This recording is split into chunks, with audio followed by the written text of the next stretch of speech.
The college application process can be daunting. But it doesn't have to be.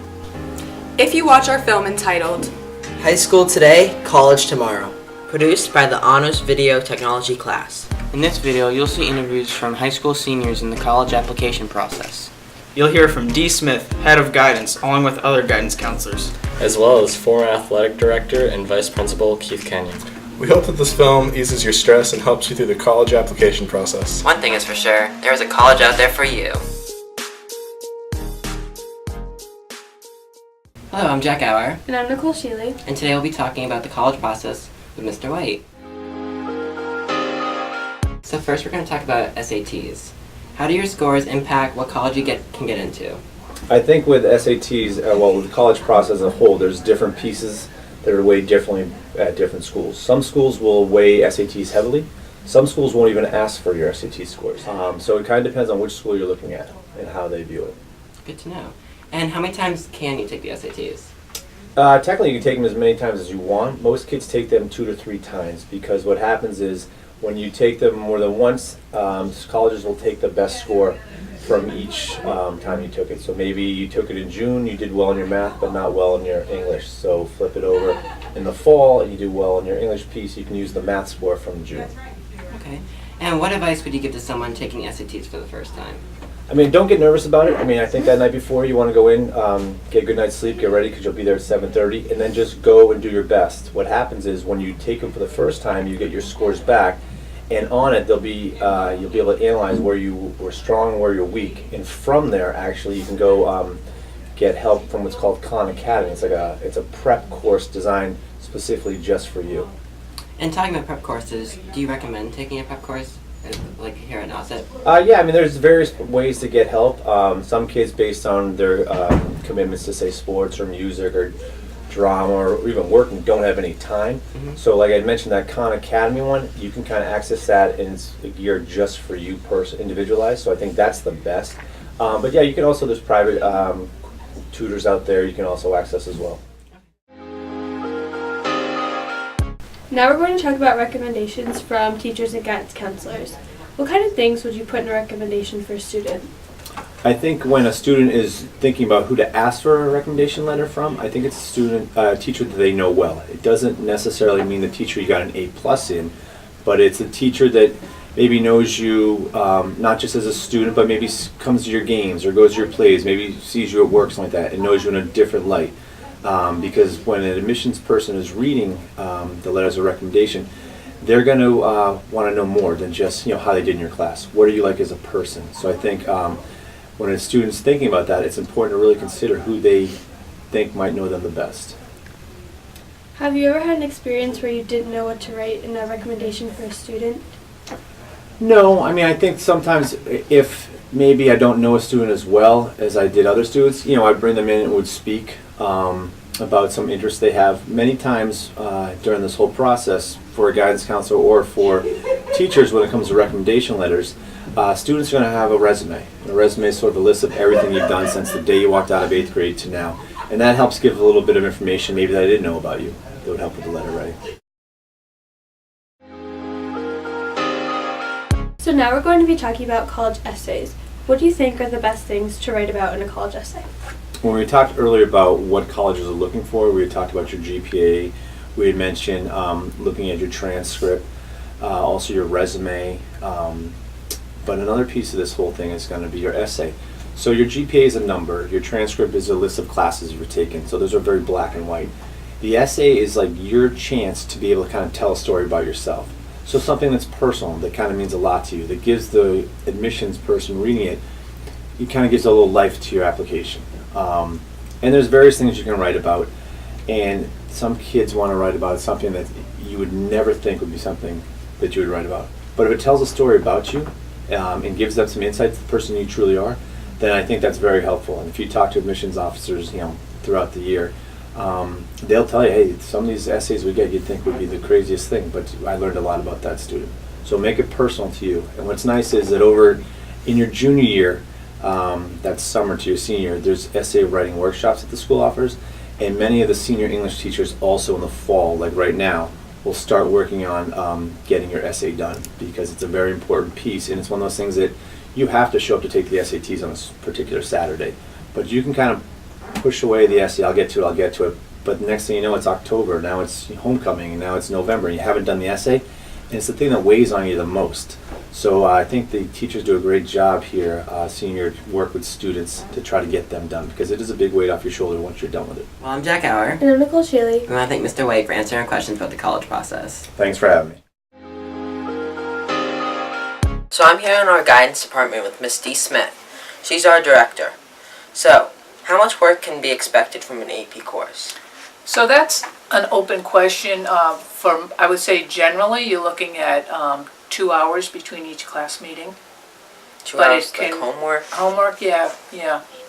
Okay, and is there like a big difference between an AP honors and like A-level class? Like, Yeah, definitely. So the pace and the depth go from college prep level is very strong. Honors is even deeper and more challenging, and AP is certainly the ultimate. So it's an important thing to understand that there's no need for people to, you don't have to graduate from Nauset High School taking AP classes. If you're not ready for an AP class, then it's an important thing not to take it. What we try to do in the guidance department is we try to make sure that everybody gets placed in a class level in which they can be successful with hard work. And that's different for different students. understandable. So, affecting college, how do colleges look at like how well you do in AP versus regular level classes? Yeah, so again, the college looks at how many AP courses that we offer at Nauset High School, and they do like to see students who are capable of taking AP to take it. So, for example, but they review every student individually as they review them. So a student who thinks that they should just take AP if they're not ready for it, if they got a C or a D, that's not a good grade to get. So the college would look at that and say that student shouldn't even be in an AP class. Having said that, if a student is a very strong student and then just continues to take A-level classes, a college would say, why isn't that student challenging themselves? Because when they look at our school profile, it tells how many honors and AP courses we have available. So it really is on an individual basis, and it doesn't, people need to understand that every student is identified and reviewed individually, okay? So, what would the top 3 benefits of taking the AP course be, and what are some disadvantages of taking AP right. courses? So, as I said earlier, it's a disadvantage if you are not ready for that class, if you don't have the background to be able to be successful in that class. That's a disadvantage. An advantage to taking that class is that it literally, AP is advanced placement, it's really work at a college level. So it helps you prepare to work at the college level. Now, when you take a course, you also have to take an AP exam. And that's an international exam given by the College Board, who owns AP, and it measures what did you know and how successful you really were in that class from their point of view. So for students that don't challenge themselves with AP courses, can they still get into like exceptional colleges like UMass? Yes. So let's reframe that statement though. Students, most students at Nauset High School challenge themselves with the highest level courses that are appropriate for them, and AP isn't appropriate for everybody. So it wouldn't even be a wise thing to challenge yourself with an AP class if you weren't ready for it. But having said that, we are a very strong academic high school, and our students go off and do very well in colleges like UMass and many other schools. And the colleges recognize that. So our students' applications are received favorably with many, many schools. So if you come to Nauset High School and you work hard every day, whatever level you agree between discussion with your family, with your classroom teacher, with your guidance counselor, if you take the right level and work hard and do well, then you will have a lot of options for college. That's awesome. So, what tips would you give students who are thinking about taking an AP course but not quite sure if it's the right choice for them? Okay, good question. So first of all, what you want to do is you want to ask the classroom teachers that you've had already, because they know within their various subject areas what the expectations are at the AP level. So if you're in a history class, Western Civilization class, you can ask your teacher, do you think I'm ready to take AP US History? That's a place to go to.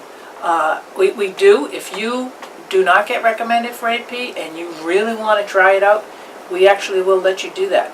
But what we always do as guidance counselors, we'll say to you, okay, you take that class, and then we want you to come in, and if you're my, you are my student, so if you're going to do that, you'd come in and we would get together every couple of weeks at the beginning of the school year to see how it's going, okay?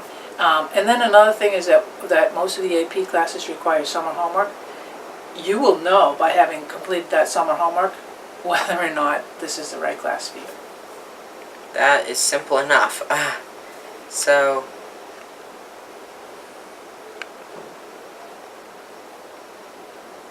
how do AP courses and honors affect how your GPA is? Okay, good question. So let's so an AP class gets 0.7 more weight than a college level class. An honors class gets 0.5 more. So if we had English college prep level and someone got an A, they would get a 4.0. If they took it at the honors level, they would get a 4.5. And if they took it at an AP level, they would get a 4.7, presuming that they got an A. Yeah. Okay? I understand that some colleges don't weigh your GPA, so how do colleges compare students who have unweighted GPAs to weighted GPAs? Well, Nauset High School still uses a weighted system. So, and we believe that that's appropriate to do, because if you are working at honors and AP, we want the college to see that. The truth is that all colleges recalculate your GPA based on whatever their policy is in-house. So it doesn't hurt you, and so so even if they go to an unweighted system, what they will do is at some level they'll recognize that you took an honors class and I just took an A level class. And so if you and I are exactly the same grades, meaning really strong grades, but I never bothered to take honors or AP, then they would probably, if it came down to deciding between one of us, they'd probably admit you over me. That's understandable. Well, thank you for sitting down for this interview. Okay. And I hope you learned a lot about AP courses. Okay, and listen, I'm going to ask you to just get dry, All right. Thank you. Bye. Hi, I'm Parker Cameron, and I'm here with Coach Keith Kenyon, who is our assistant principal here. And we're going to be talking about sports Division 1 and 2. So can you tell us, if an athlete is considering playing varsity sports in college, what considerations need to be factored in as far as the different divisions? Well, first of all, years ago, if you were a Division I athlete, probably that decision in that recruiting process didn't take care, or it usually took place maybe in your junior year it started. Now it starts as early as the 9th grade. Kids can sign very, very early. The sobering reality of it is that if you're a Division I athlete, you're going to know you're a Division athlete very soon in your career, because coaches are going to come around and find you. If not, you might be in an opportunity to walk on to a particular college and try to get onto a sport as a walk-on, which there's no scholarships. But remember, at the Division I level, it's a scholarship level, and people are paid to go to school to play that sport. How does the different divisions you play affect the colleges that scout you?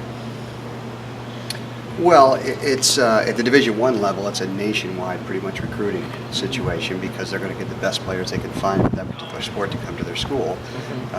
And you know that the majority of kids now are in showcases and camps and everything else that's promoting their abilities outside of the school season. So our best athletes here at Nauset, for instance, are doing camps at different variety of colleges. They're going to showcases for various sports, so that's where they get noticed. But if the lower you go down in the division, whether it be 1AA or to 2 or to 3, it's going to become more geographical, as opposed to 1 is more nationwide. Okay. So how does the financial package differ from each division? Well, it depends on the sport too, Parker. Football is primarily full scholarships, and the NCAA caps it on how many you can have. And I believe in Division I football, for instance, I think they can have 85 full scholarships. At lower levels than that, in 1AA, that might be 65. And so it all depends on the sport. But a lot of times with non-revenue sports, and when I talk about non-revenue sports, I'm talking about baseball, for instance, wrestling, those kind of sports that don't have great gate receipts and that kind of thing, they'll break up scholarships. So maybe a wrestling program, Parker, would have, let's say they have 5 or 6 scholarships at the D1 level. They might break those up into halves and give 10 kids a half a scholarship so they can break it up and get more kids into their program. But the sports that are the most heavily funded are the revenue sports like football and basketball, which generate money for the college. Okay, so I heard that they, at the college level, they have contracts. Can you tell us a little bit about the contracts that the division level players have to sign? Well, it's called a letter of intent, and that's what it is. And when you sign on to that scholarship, they're offering you the opportunity to come there for whatever that price value is, and you're committing to that you're going to uphold things academically, morally, socially, those kinds of things. And it also prevents a school from taking that scholarship away from you. Let's say that, in your case, Parker, you went to play Division I golf, and let's say you got hurt, you had elbow surgery or whatever, they couldn't take that scholarship away from you because they have a written letter of intent with you that protects the athlete as well. Okay. Alright, this has been Sports Division 1 and 2 in college, and I'm Parker Cameron, and today we interviewed Keith Kenyon. Hi, I'm Timothy Polaire, and I'm here with Mr. Boskis, and I'm interviewing him on college financial aid. So, first question, how do you start the process for applying for financial aid? Sure, thanks Tim. Good question. So, financial aid has a couple of different places to start. The number one place is called the FAFSA. That's the free application for federal student aid, and that's a federal government website, so it's free to go for. You don't want to pay any money to fill those out, and that will give you and your family a good idea of what the general cost is going to be and how much financial aid you will receive. And there's a whole formula that goes into your income and your savings, and basically it comes right from your tax forms, all the information. In this year, brand new for this year's seniors, the FAFSA is now available October 1st. Whereas for the past 40 years it was available on January 1st because it was based on your current year, the current year taxes. So it would be 2016. But this year it's based on your 2015 taxes. So students and their families, there's a part for both. The family has to fill it out and the student. You can do it based on your 2015 taxes, which makes it a lot easier. Okay. What are the general requirements colleges usually look at to determine how much financial aid you get from the college? Sure, another great question. Financial aid is really based on a number of factors, but really it's your income and your family's income. Those are the biggest factor in financial aid. And so they will then take a look at your income level. They'll also take a look at, of course, your academics and your out-of-school activities to figure out what type of aid they're going to give you. So aid can come in the form of grants or scholarships. That's free money. And aid can come in the form of a loan, right? Yep. So it's a couple different ways that it comes. And it's based on, obviously, your academic ability, your income. So you get merit aid if you're a great student with a 3.5, 4.0 GPA and good SAT scores. You can get a lot of free money and help that way. So it's a combination of your academic and overall ability and your financial situation. All right. So say you're a high honor student with exceptional PSAT scores and SAT scores, and you're accepted to quite few colleges like Harvard, MIT, Brown, UMass, Salem State, and so on. There's only one problem. Your parents can't afford to pay $60,000 to go on to an Ivy League college. Would you recommend that the student take out a student loan to go to Harvard, or take the scholarship money and get an education at UMass? Sure. That's a mouthful, and it can seem complicated. So the biggest thing that families should do is they should absolutely schedule a meeting with their guidance counselor. First of all, I'll get back to your question in a second. We have here on October 27th at 6:30 p.m. in the auditorium, we have financial aid night. So that's actually open to any student and their family members, whether you're a freshman, sophomore, junior, senior. Obviously, if you're a senior parent and a student, it's time is of the essence because you're just doing that stuff right now. Okay, so October 27th this year, 6:30 p.m. It's a great presentation. We will cover all the basics for the financial aid process. So you should be there. Now your question had to do with Ivy League schools. You had a whole range of state schools. So the cost between a state school, like Salem State you mentioned, is about $24,000 a year, whereas an Ivy League education is about $60,000 a year. So that's a huge difference. The Ivy Leagues are what's called need blind. That means financially, if they want you, they're going to look at your family income. And the Ivy Leagues will charge you only what your family can afford. So the income level, I'm just going off the top of my head here, but I think it's maybe around $100,000 or less per year. It's really, really affordable for you to go. They may only charge you $6,000 or $10,000 a year, and it goes up from there based on your income. So the Ivy Leagues have a lot of money to give. If you are accepted to an Ivy League school, it's probably going to be affordable. They'll work with you, so you won't be writing that whole $60,000 check, unless your family income is maybe way in the stratosphere, $1 million a year. You know, so they'll take a look at that. But the financial aid picture, there's a lot of different moving pieces, and the biggest thing I would say to the viewers would be to come on out to our financial aid night, because we'll go over all that type of information, and we'll sort of walk you through the FAFSA form. Okay, and the other financial aid form is called the CSS profile. That's another thing that's important to mention, and that's through College Board. And a lot of competitive private colleges and universities will also require that financial aid form. Okay, so there's two. There's the FAFSA, and then there's the CSS profile.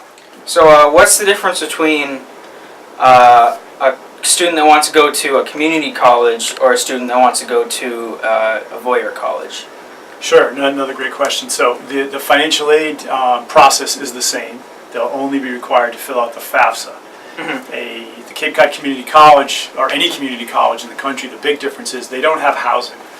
So you have to be a commuting student. So that takes $10,000 to $15,000 right out of the cost of attending. So I'll use 4 Cs. Cape Cod Community College is probably around $5,500 per year for the whole year, compared to the lowest price state school we have, like Salem State that I mentioned earlier, is $24,000 a year. Or a private school like Providence College, which is $54,000 a year. So you're saving a great deal of money. And at the community college, you can do 2 years there for $10,000. You can still apply for financial aid. So you probably go for out of pocket a lot less than that. And you can then transfer all of those credits to a 4-year college down the road and save yourself quite a bit of money. So it can have a great financial advantage of going to community college. Okay. All right. All right. Well, hopefully that answered some of your questions about college financial aid. I'm Timothy Polero. This was Mr. Voskis.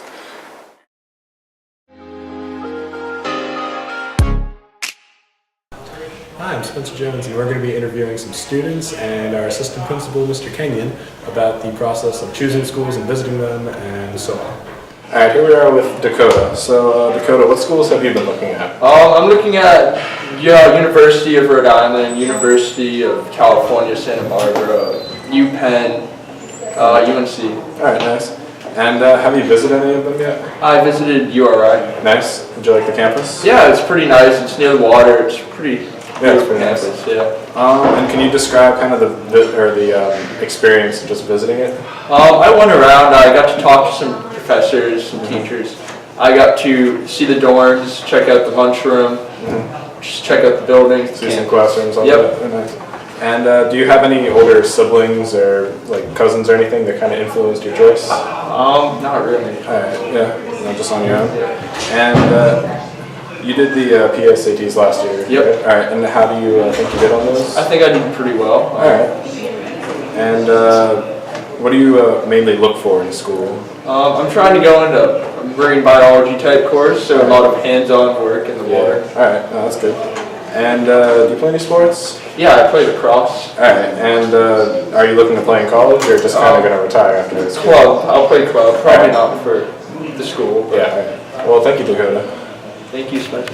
Alright, and now we're here with Greta. So what schools have you been looking at? I've been looking at Clemson University, Elon University, High Point, and University of South Carolina. Nice. And have you visited any of them? Yeah, so I went to Elon and High Point in April, and I really liked them. Elon is really cool. They have a lot going on in campus, and I didn't really like High Point because they really provide everything for you, and you got taken around in a golf cart, which was kind of cool for some people, but I thought it was weird. And yeah. And do you have any older siblings or anyone in your life that kind of influenced your choice to go to where you decided? No. Alright, yeah, just kind of a solo thing. And you took the PSATs last year, and do you think you did well on them, or do you know you did well? I know I did well. Alright, well that's good. And so during your college selection process, what did you mainly look for in the schools? Well, when you're looking at colleges, you can narrow down everything that you want. So usually they ask you the school size, and I picked between 5,000 and 10,000. I think that's pretty medium, good sized school, and where, like the surrounding area. Location. So I picked a large town. Alright, nice. And do you play any sports? Yeah, I play lacrosse. Alright, and do you think you're going to play that in college? I'll probably do club teams because the schools I'm looking at, they have really good teams. Yeah. So. Well, thank you very much, Greta. You're welcome. Alright, and now we're here with our Vice Principal, Mr. Kenyon. So you are a Vice Principal, but you also have a daughter, and she did go to college. So can you tell us a little bit about the application process with her? Well, you know, honestly, I have two daughters, and it was kind of interesting that going through it with both of them, you get a lot smarter on the second one than you do on the first, but I guess my advice to anybody going through this process, including parents, is to start earlier than later. And, you know, you really need to get out and see campuses. But the key is, too, Spencer, is that you don't go to campuses when they're not in session. You know, if you go there during the summer or whatever, you're just not going to get the flavor of the campus. You really have to go when school's in session and get a real feel for it. And if you have the ability to, stay overnight for a night and enjoy the social life and figure out if that's your type of place.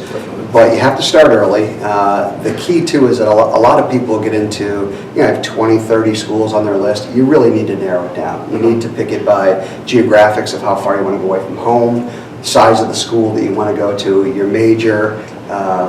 Those kinds of questions have to be answered early to pare it down to probably a list of, you know, maybe 10 or 15, and then you're going to slowly whittle that down as you visit places of what you like and you don't like. But I guess my overarching theme is start early, visit the campuses.